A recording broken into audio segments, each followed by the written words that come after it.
오늘 우리가 함께 나눌 하나님의 말씀 시편 3편 1절부터 8절까지의 말씀입니다. 요즘에 한국의 출산율이 굉장히 낮아졌죠. 한 10년 전하고만 비교해 봐도 너무 현저하게 출산율이 낮아졌기 때문에 이게 아주 심각한 사회적 문제가 되고 있습니다.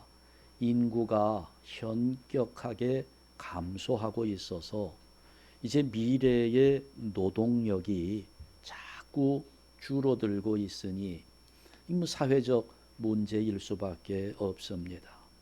젊은 부부들 양육비도 만만치 않고 교육비가 굉장히 많이 들기 때문에 아이 낳는 것, 출산을 꺼리는 그런 경향들이 점점 많아지고 있기 때문인데요.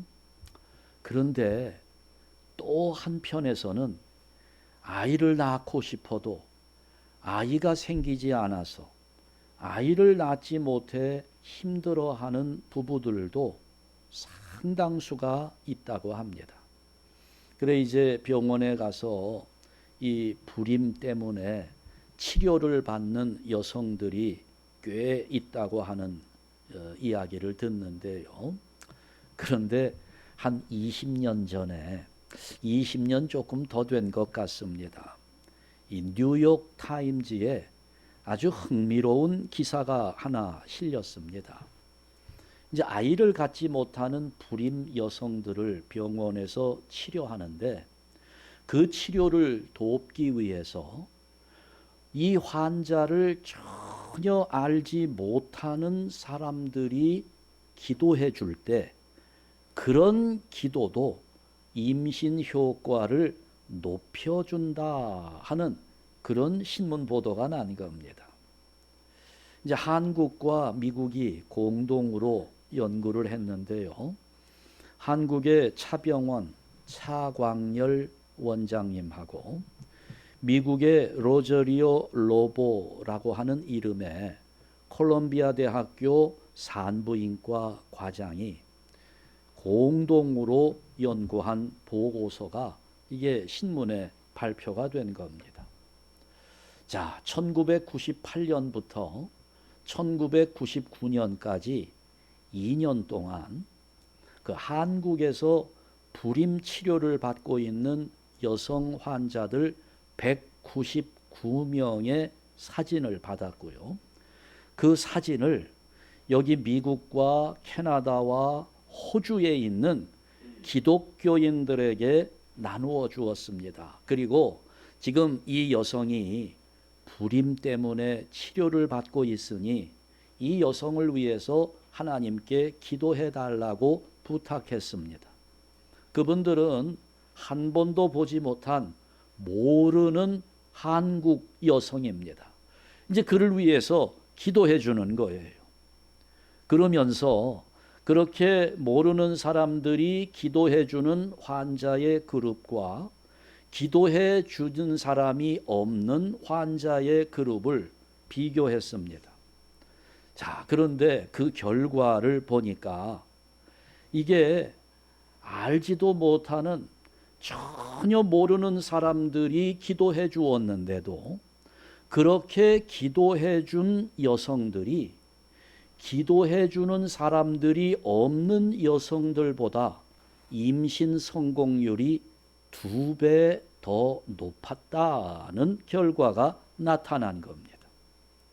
그래서 여기 이제 미국 콜롬비아 대학교의 로보 이 과장님이 고민을 한 거예요. 자기가 이거 꽤 오랜 시간 연구를 해서 나온 결과인데 이걸 발표를 해야 되나 말아야 되나 고민이 생긴 거예요. 그래 이분이 도저히 이 결과가 믿어지지 않아서 이걸 발표를 해야 할까 하는 부분 오래 고민했지만 그러나 두 그룹의 차이가 그 임신 성공률 차이가 너무 컸기 때문에 이걸 무시할 수 없었다. 그래서 발표한다고 그런 말을 했습니다.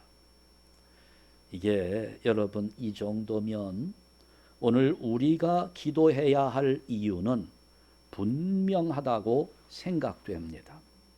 첨단 과학 문명 시대에 이제 더 이상 기도는 필요 없다. 여러분 이렇게 생각하지 않기를 바랍니다. 이런 의학적인 결과들, 이런 것들은 과학 시대에도 기도는 필요하다. 이 기도의 능력을 지금 과학이 증명해주고 있는 부분입니다.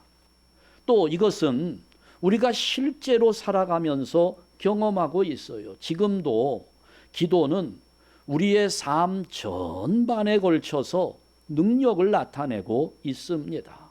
그러니 이게 우리의 믿음이죠. 지금도 오늘도 하나님은 내 기도를 들으시고 반드시 응답하신다 하는 거, 이것이 오늘 우리의 믿음인 겁니다. 자, 이 기도와 관련해서 오늘 우리가 함께 말씀을 나누는데요. 오늘 본문을 보니까 다윗이 탄식을 하는 거예요. 뭐라고 탄식을 하는가 보니 1절 말씀에서 다윗이 이렇게 탄식을 합니다. 여호와여, 나의 대적이 어찌 그리 많은지요. 일어나 나를 치는 자가 많으니이다. 주변에 적이 너무 많대요. 그리고 오늘 설교 제목을 주여 적이 많습니다. 너무 많습니다. 이게 보면 아마 다윗의 탄식이 아니라 여러분의 탄식일 수 있어요. 네. 뭘 또 아멘을 그렇게 크게 하세요. 나의 탄식일 수가 있는 거예요. 여러분 지금 이 시편 3편은요. 다윗이 왕으로 앉아 있다가 아들 압살롬이 반란을 일으켰어요. 그래 도망갑니다.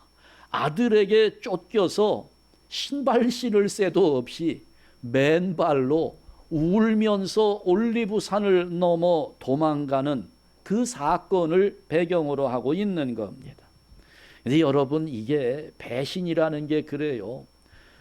부하가 배신을 해도 반역을 해도 이게 참 슬픈 일이잖아요.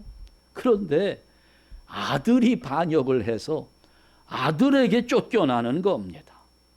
거기에다가 그렇게 충성을 맹세했던 신하들도 그 반역에 참여한 신하들이 굉장히 많았습니다.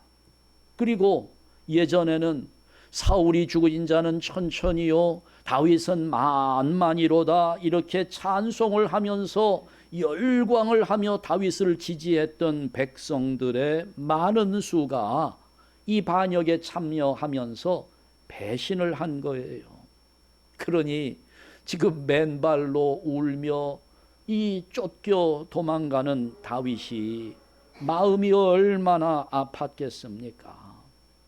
이게 사람이 뭐 어디를 다치거나 병에 걸려서 육체적인 아픔을 가지기도 하고 때로는 아주 심한 두려움 속에서 벌벌 떨며 어려운 상황을 맞이하기도 합니다마는 그런 것보다 육체적인 아픔이나 주변의 두려운 상황보다 가까운 사람이 나를 배신했을 때 이게 큰 상처가 되는 거지요. 자살하는 사람들의 상당수가 그 이유를 찾아보면 가까운 사람에게 배신당한 아픔 때문에 목숨을 끊는다고 그래요. 자, 이런 배신의 아픔. 지금 우리들도 여러분 표정 보니까 끄덕끄덕 되는 분들이 꽤 많이 계세요. 이런 배신의 경험 한두 번쯤은 이걸 우리가 다 가지고 있는 거죠. 그래 다윗이 우리를 대신해서 지금 탄식하는 것처럼 느껴집니다. 여호와여, 나의 대적이 어찌 그리 많은지요. 일어나 나를 치는 자가 많으니이다. 이게 우리의 고백이에요. 그러니 여러분 이럴 때 주변에 주님 적이 너무 많습니다 라는 고백이 우리 입에서 나오고 있는데 이럴 때 그러면 우리가 어떻게 해야 될까? 두 가지로 정리합니다. 첫째는 이럴 때 하나님을 바라보아야 합니다. 이 사람이 나를 배신을 했어요. 너무 큰 마음의 상처가 생깁니다. 그러면 우리의 감정은 그 사람을 집중하도록 나를 자극합니다. 눈을 떠도 감아도 앉아 있어도 누워 있어도 그 사람만 생각이 나게 만들어요. 그러나 그러면 안 된다는 겁니다. 그럴 때 우리는 하나님을 바라보아야 한다는 것입니다. 자, 지금 다윗을 보세요. 다윗은 자기 주변에 나를 대적하는 자가 이렇게 많다는 말을 1절과 2절 두 절에 걸쳐서 3번이나 반복합니다. 나의 대적이 어찌 그리 많은지요. 일어나 나를 치는 자가 많으니이다. 많은 사람이 나를 대적하여 말하기를. 그러니까 너무 많다는 거예요. 주변에 나의 적이 이렇게 많다는 겁니다. 다윗이 큰 충격을 받았던 것 같아요. 너무너무 많아요. 그러니까 예수를 믿지 않는 세상 사람들도 노래하잖아요. 뭐라고 노래합니까? 예전엔 미처 몰랐어요. 다 내 편인 줄 알았는데 내 주변에 이렇게 나를 대적하는 사람들이 많은 줄. 이게 반역 사건이 일어나 보니까 본색이 드러나는 겁니다. 이전에는 다 내 곁에 있었으니 내 편인 줄 알았는데 그게 아니었던 겁니다. 그래도 그나마 한 사람의 배신이었다면 견딜 수 있겠지요. 그런데 이게 그 한 사람, 반역하는 그 사람을 따르면서 주변에 많은 사람들이 그 사람 하는 말에 동조하면서 나를 비난하는 일에 동참합니다. 그러니 낙심이 되고 이게 괴로운 거예요. 여러분, 우선 우리가 인정하고 들어가야 할 것이 있습니다. 내 인생 전반에 대적이 많다는 겁니다. 지금 나와 가깝게 지내고 있으니까 그 사람이 내 편이라고요? 여러분, 내 편일까요? 몰라요. 지금은 뭐 어떠한 자기에게 유익함이 있으니까 내 편인 척 하는 사람들이 내 주변에 많아 보이지만 내가 기울기 시작하면, 내가 떨어지기 시작하면 뒤도 안 돌아보고 미련 없이 떠나갈 철새 같은 사람들이 적지 않다는 것을 인정하고 들어가야 합니다. 그런데 중요한 것은 무엇일까? 이런 배신에서 정말 두려운 것은 나를 배신한 그 사람과 나와의 관계가 아니라 하나님과 나의 관계라는 거예요. 예수님도 이것을 큰 두려움으로 여겼습니다. 다 배신했잖아요. 예수님을 다 떠나갑니다. 예루살렘에 입성할 때 얼마나 많은 사람들이 모여서 종려나무 가지를 흔들며 호산나 찬송하리로다 주의 이름으로 오시는 이여 그렇게 외쳤던 백성들이 그 똑같은 입, 우리 주님을 찬양하던 그 입술을 열어서 십자가에 못 박으라고 소리를 지릅니다. 배신도 이런 배신이 없지요. 3년이나 함께했던 그 사랑스러운 제자들 역시 다 예수님을 버리고 뿔뿔이 흩어졌습니다. 예수님 주변에 남아있는 사람이 아무도 없어요. 다 떠나갑니다. 배신한 거예요. 그런데 예수님의 두려움은 이런 사람들이나 제자들의 배신이 아니었다는 겁니다. 예수님은 그 가장 고통스러운 순간에 이렇게 외치는 거예요. 마태복음 26장 말씀을 보게 되면 제9시쯤에 예수께서 크게 소리질러 이르시되 엘리 엘리 라마 사박다니 하시니 이는 곧 다같이 나의 하나님 나의 하나님 어찌하여 나를 버리셨나이까 하는 뜻이라. 예수님의 두려움은 사람들이 다 나를 버렸구나, 제자들도 나를 버렸구나, 이제 나 혼자 남았구나, 이런 배신감에서 오는 두려움이 아니라 하나님과의 관계에서 이게 두려웠던 겁니다. 사람과의 관계가 아니라 하나님과의 관계가 두려웠던 거예요. 여러분, 이 다윗이 도망가면서 이렇게 탄식을 했는데 그때 시므이라는 사람이 나타납니다. 시므이가 나타나서 다윗을 저주하는데요, 이렇게 저주를 해요. 사무엘하 16장 7절과 8절 말씀을 보게 되면 시므이가 저주하는 가운데 이와 같이 말하니라. 피를 흘린 자여 사악한 자여, 이게 다윗을 지칭하는 거죠. 가거라 가거라, 사울의 족속의 모든 피를 여호와께서 내게로 돌리셨도다.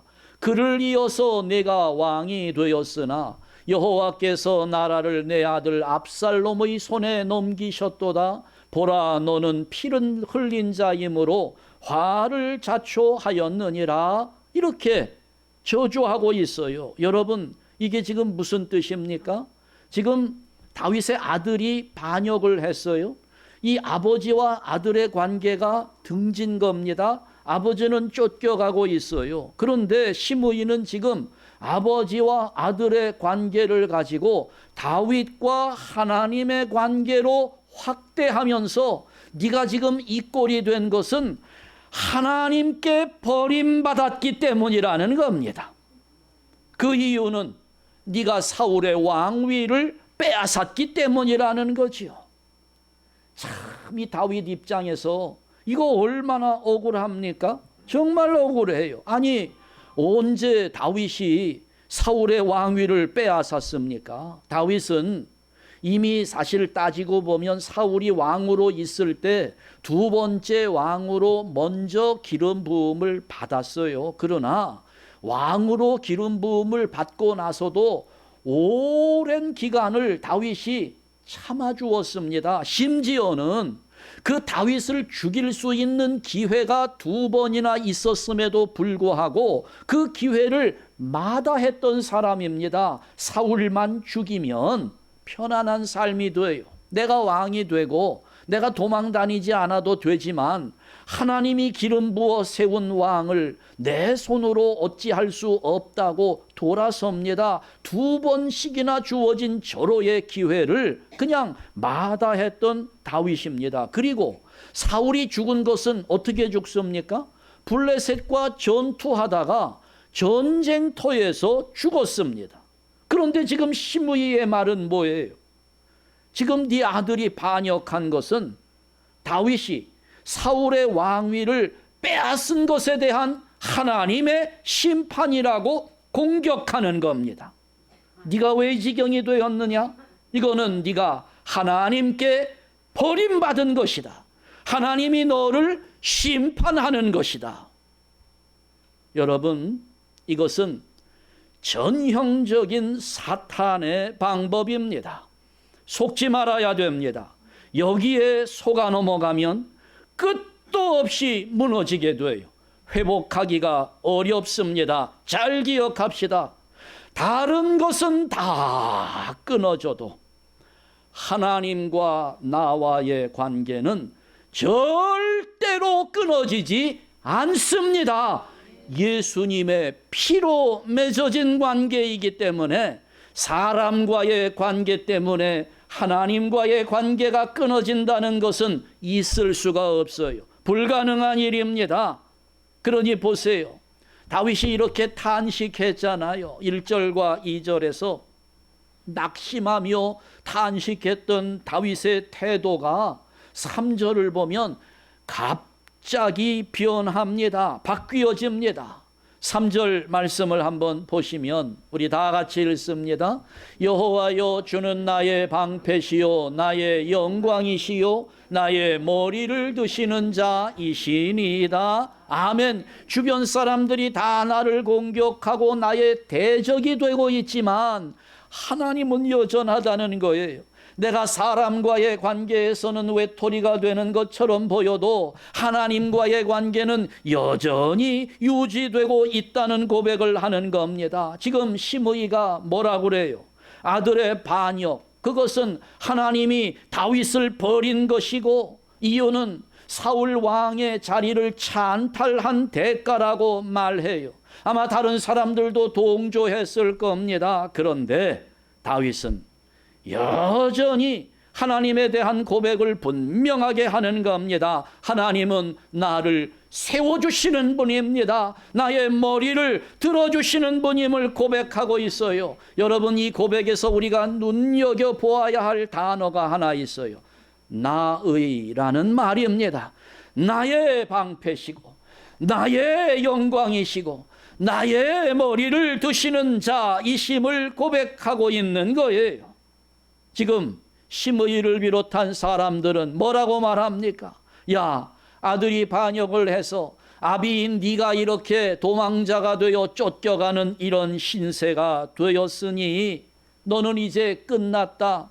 하나님과의 관계도 깨진 것이다 라고 평가하고 있지만, 그러나 다윗은 철저하게 그럴수록, 사람들이 이런 말을 하면 할수록 다윗은 하나님과의 관계를 더욱 공고히 확인하고 있는 겁니다. 더 깊은 고백으로 들어가고 있는 거예요.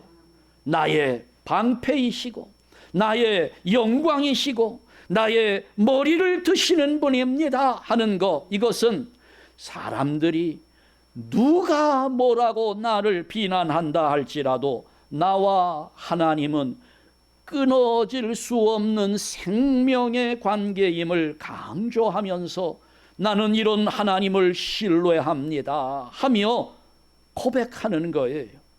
하나님은 절대 나를 버리지 않으신다, 그 확신을 선포하고 있는 겁니다. 여러분, 지금 다윗이 고백하고 있는 이 하나님, 그 하나님이 바로 여러분의 하나님, 나의 하나님이신 줄 믿으시기 바랍니다. 누가 뭐래도 이 사실은 변하지 않습니다.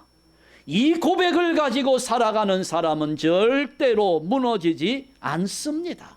잠깐 어려워질 수는 있어도 하나님이 다시 세워주시기 때문에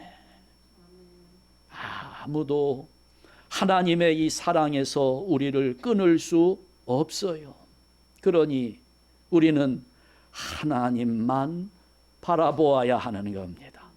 그 사람 때문에, 그 배신자 때문에, 그 원수 같은 그 작자 때문에 내 마음이 지금 이렇게 힘들고, 그래서 눈을 감으나 뜨나 앉으나 서나 그 사람 생각으로만 가득 차게 만들지만, 이럴 때일수록 우리의 의지가 작동해야 합니다.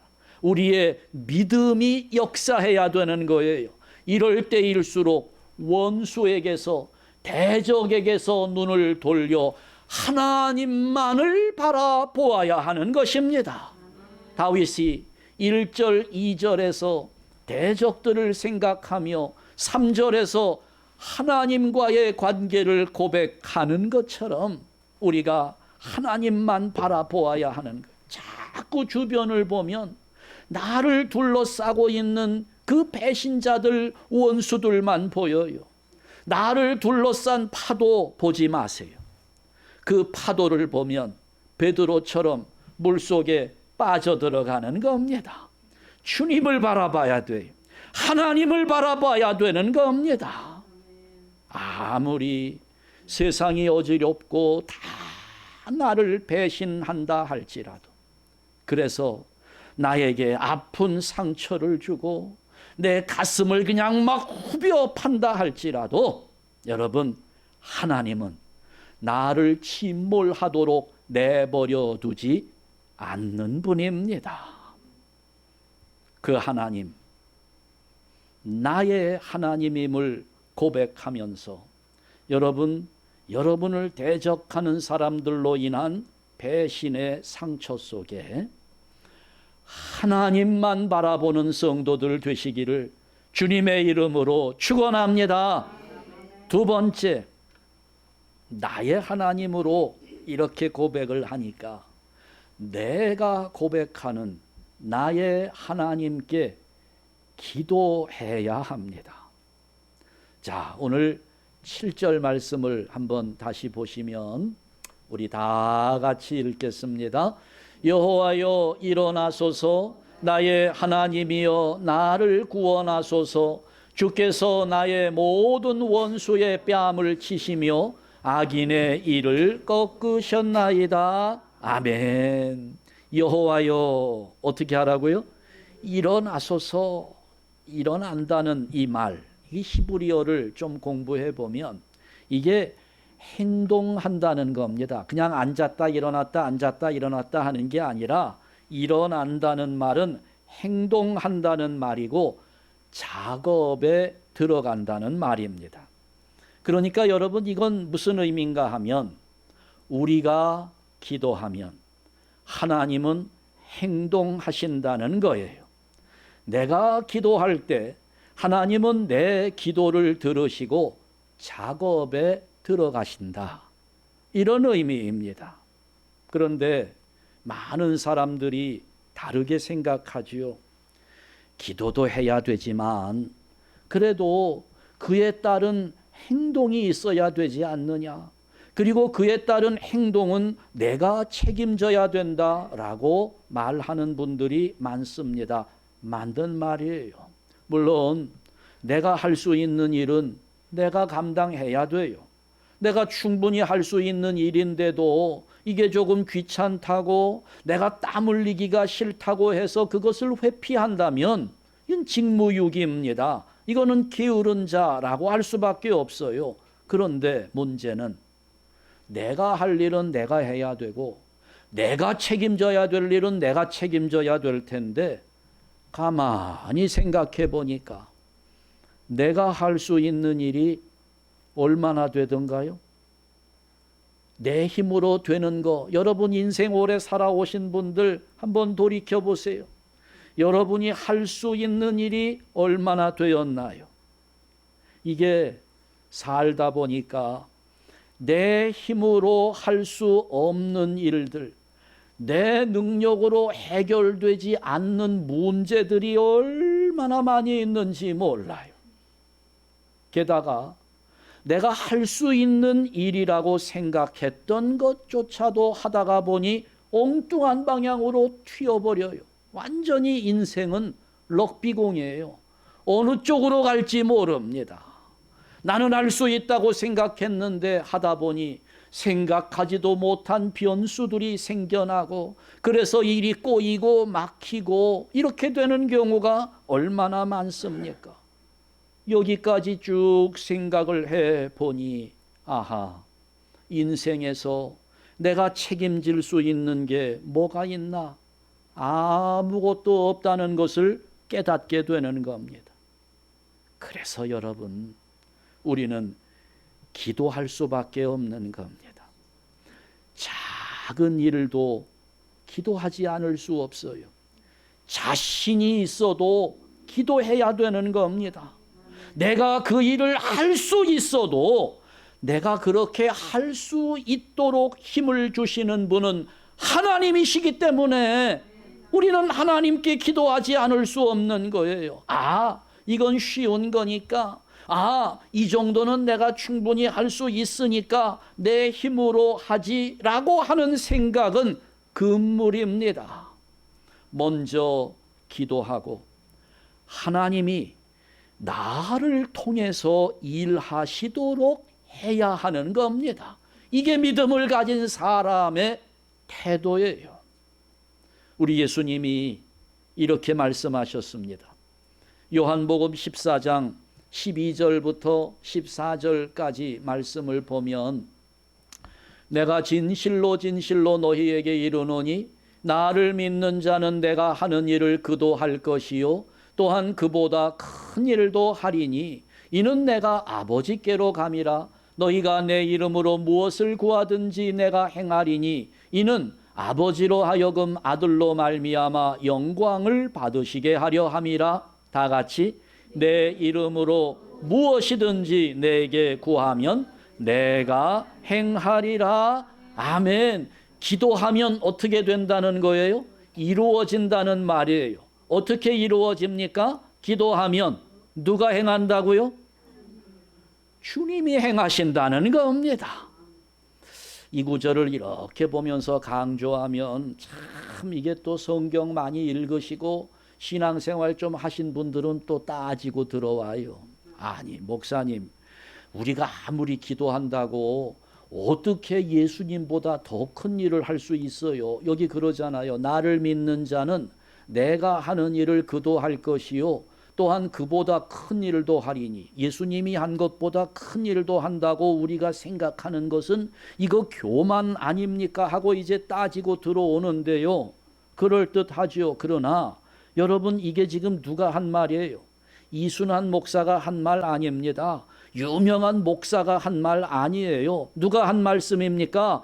예수님이 이렇게 말씀하셨다니까요. 예수님이 약속으로 주신 겁니다. 그러니까 우리가 예수님보다 더 큰 일을 할 수 있다고 생각하는 것은 교만이다라고 말하는 것이 교만입니다. 예수님 말씀이니까. 예수님은 분명하게 기도를 통해서 예수님 하신 것보다 더 큰 일을 할 수 있다고 말씀하셨어요. 여러분, 이거는 우리가 더 큰 일을 할 수 있다는 말이 아닙니다. 그런 뜻이 아니에요. 기도하면 예수님께서 나를 통해서 행하신다는 약속입니다. 더 큰 일도 행하실 수 있다는 거예요. 다윗이 이 비밀을 알고 있어요. 그러니까 여러분 7절에서 지금 기도하고 있는 내용이 이 비밀을 알고 있기 때문에 이렇게 기도할 수 있는 겁니다. 여호와여 일어나소서, 나의 하나님이여 나를 구원하소서. 주께서 나의 모든 원수의 뺨을 치시며 악인의 일을 꺾으셨나이다. 이래요. 이거는 다윗의 마음이 여기 지금 담겨 있어요. 이 대적들을 어떻게 하고 싶은 거예요? 뺨이라도 한 대 치고 싶은 다윗의 마음입니다. 그 일을 뭐라고 지금 나에게 말하고 있어요? 너가 이렇게 아들에게 쫓겨가는 것은 사울의 왕위를 빼앗았기 때문이고 하나님이 너를 버리셨기 때문이라고 말하는 그 사람들의 뭐를 뽑아버려요? 이를 뽑아버리고 싶은 다윗의 심정인 거예요. 그런데 그걸 누가 하신다고요? 주께서 나의 모든 원수의 뺨을 치시며 주께서 악인의 일을 꺾으셨나이다. 그러니까 이게 나를 통해서 하나님이 역사하신다고 하는 비밀을 다윗은 알고 있는 거예요. 여러분, 내가 원수의 뺨을 치는 것이 아니에요. 누가요? 주님이 하시는 겁니다. 내가 악한 사람의 입이니까 내가 그 일을 다 꺾어버리는 것이 아니라 누가요? 주님이 꺾으신다는 겁니다. 여러분, 그런 마음 많잖아요. 지금도 여러분 마음속에 제 눈에 다 보여요. 아, 그 인간 이름이 막 떠오르고 얼굴이 떠오르고, 그러니까 가서 그냥 뒤통수를 한 대 치고 싶은 그런 사람이 있죠? 없어요? 할렐루야. 예, 굉장히 수준이 높은 그런 심령입니다. 내가 치는 게 아니라 누가 쳐요? 주님이. 그래서 우리는 기도해야 되는 겁니다. 그런 방식으로 우리에게 주어진 주변의 일들을 해결해 나아가는 것을 우리는 믿음이라고 말하는 것이고, 그런 방식으로 우리가 세상을 대하는 것을 능력이라고 말하는 겁니다. 내가 직접 하지 않아요. 내가 직접 못해요. 그걸 주님이 행하시는 겁니다. 언제? 기도할 때. 내가 기도할 때 주님이 행하신다는 거예요. 그런 의미에서 기도는 믿음이고, 기도가 능력이고, 기도는 생명이라는 겁니다. 따라서 기도하는 자는 살아있지만 기도하지 않는 사람은 이미 생명이 없는 사람입니다. 기도하지 않고는 아무것도 되지 않아요. 살면서 속상한 일들을 수도 없이 당합니다. 분노가 생기고 억울하고요. 여러분, 그럴 때 어떻게 하자고요? 다윗처럼 하나님만 바라보시기 바랍니다. 이런 의미에서 생각하면 이번 한 주간 하나님 바라볼 일이 굉장히 많을 거예요. 여러분 주변에 여전히 대적들이 많거든요. 그 대적들 볼 때마다 그 사람 보지 말고 하나님만 바라보는 성도가 되기를 바랍니다. 주변 바라보고 그 사람 바라보면 우리 인생 침몰하고 맙니다. 그러면서 하나님이 나를 통해 일하시기를 사모하면서 간절한 마음으로 기도하시기 바랍니다. 기도가 생명인 줄 알고 기도하는 여러분들에게 하나님 주시는 응답의 역사가 풍성하기를 주님의 이름으로 축원합니다. 기도하겠습니다.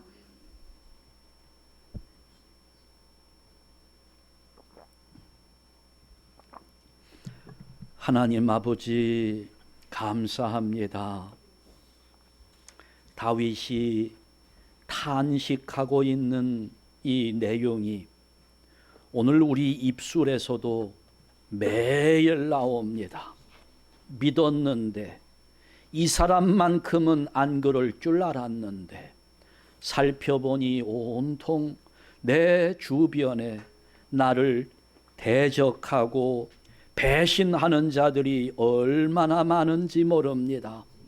아버지여, 그럴 때마다 우리는 그동안 낙심했고 실망했고 힘들어했습니다. 갈등했습니다.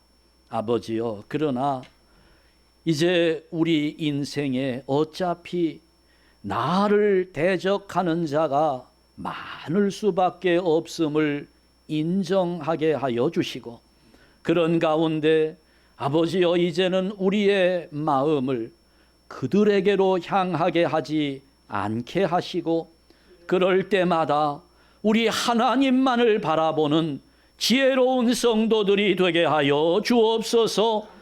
우리는 힘이 없고 능력이 없어 아무것도 할 수 없고 책임질 수 없습니다. 그러나 하나님, 이렇게 하나님께 기도할 수 있도록 인도해 주셨으니 감사합니다. 나를 통하여 역사하시는 하나님을 기대하고 사모하면서 간절하게 기도하며 험한 이 세상 믿음으로 승리하는 성도들 되도록 하나님, 우리 한샘교회 성도들을 붙잡아 주시옵소서. 예수 그리스도의 이름으로 기도하옵나이다. 아멘.